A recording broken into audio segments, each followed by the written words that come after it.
This is the YouTube edition of my book, A Course in Miracles Workbook Nuggets, which is a study aid for the course's workbook for students. I'll begin by reading my book's commentary on today's lesson over a visual of the book's text. I'll then return with some further thoughts on the lesson, which are only included in this YouTube edition of my book. Today's lesson is part of a 10-lesson group that runs from lesson 261 through 270, each of which relates to the body as it is understood in the course. I'll be repeating this same introduction for each of lessons 261 through 270, so you can skip past this introduction in the future if you like. Timestamps taking you directly to today's Workbook Nuggets commentary and my further comments are provided in the description below. In the section entitled What is the Body?, which precedes these 10 lessons, we are told that, quote, "The body is a fence the Son of God imagines he has built to separate parts of his self from other parts. It is within this fence he thinks he lives, to die as it decays and crumbles." End quote. But we are also told that the body can be repurposed to be, quote, "the means by which God's Son returns to sanity," end quote. So the Course is teaching us what our bodies are in reality and how we may use them as vehicles or learning tools of escape.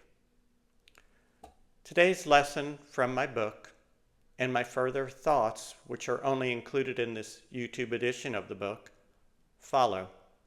A link to the book on Amazon.com is provided below. Lesson number 268, September 25. Let all things be exactly as they are.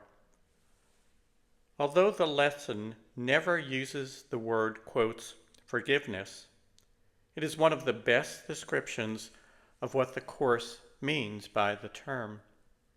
Quotes, "let it be," means let me see the person or situation as it really is. Let me see the reality beyond the veil of my perception and interpretation. As the prayer states, quote, "let it be as you created it." The title of today's lesson is Let All Things Be Exactly as They Are. Our constant wanting of things, big and small, to be different, other than they are, is the main cause of our suffering in the world. The Course calls these grievances. Yes, we may be experiencing loss or pain, but our mental anguish in not accepting it or craving it for it to be otherwise multiplies the suffering. Face the situation as it is. The same issues will remain to plague you, but now that you accept them as your present situation, you can decide what can be done. Wishing that the world were other than it is gets you nowhere. It just leaves you in the stew of your own personal hell, the illusion. This gets us to the most important reason of all for not focusing on your grievances. As we are told in the prayer, quote, "for thus will I be able to recognize myself as you created me," end quote.